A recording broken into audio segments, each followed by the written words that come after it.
Ribosomal rRNA and its role. Ribosomal rRNA का जो transcription होता है वो डीएनए के ही कुछ पोर्शन से ये ट्रांसक्राइब होते हैं और जो सिंथेसिस की प्रोसेस होती है, जिस तरह एमआरएनए एंड टीआरएनए का सिंथेसिस होता है, उसी same synthesis process, same energy requiring process के थ्रू ही डीएनए के कुछ पोर्शन से आरआरएनए का ट्रांसक्रिप्शन होता है।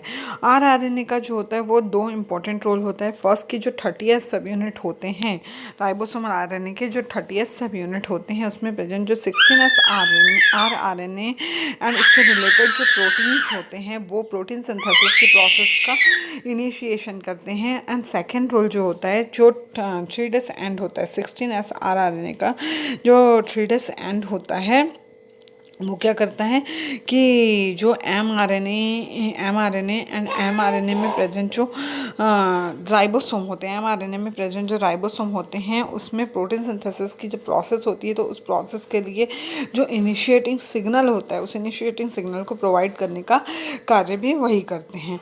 फिर इसमें एक और इम्पॉर्टेंट पॉइंट ये है कि 16S आरआरएनए जो होता है वो जो इनिशिएशन फैक्टर होता है, इनिशिएशन फैक्टर मतलब कि क्या होता है, कोडान से इनिशिएशन कोडान हम AUG कहते हैं और AUG में ही amino acid triplet codon CCA present होता है जो कि AUG फैमिली का होता है।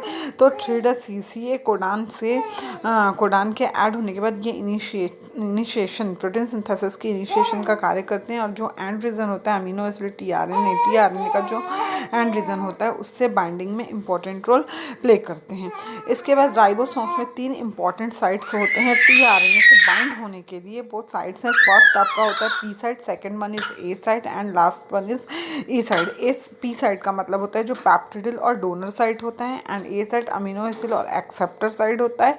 एंड लास्ट जब आपका प्रोटीन सिंथेसिस की प्रोसेस कंप्लीट होती है तो प्रोसेस के कंप्लीट होने के बाद जो टर्मिनेशन होता है, फिर टर्मिनेशन कोडान सबको पता है 3 टाइप के टर्मिनेशन कोडान होते हैं, उनमें से कोई भी 3 टाइप में से किसी भी टाइप का टर्मिनेशन कोडान वहाँ पर आता है, UAA, UAG, UGA, तो क्या होता है वहाँ पर प्रोटीन सिंथेसिस की प्रोसेस का टर्मिनेशन होता है और जहाँ पर टर्मिनेशन होता है उसे ही एग्जिट साइट कहा जाता है। राइबोसोम्स का जो सबसे इंपॉर्टेंट फंक्शन है वो है कि राइबोसोम प्रोटीन सिंथेसिस की प्रोसेस में एक्टिवली इन्वॉल्व होता है एंड विदाउट राइबोसोम्स के इन्वॉल्वमेंट के प्रोटीन सिंथेसिस की जो प्रोसेस है वो कंप्लीट नहीं हो पाएगी।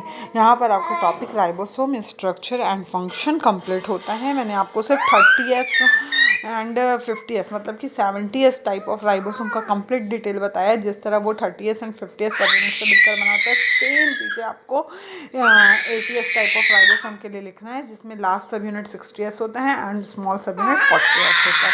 सेम डिटेल करना है वो आप कर लेंगे।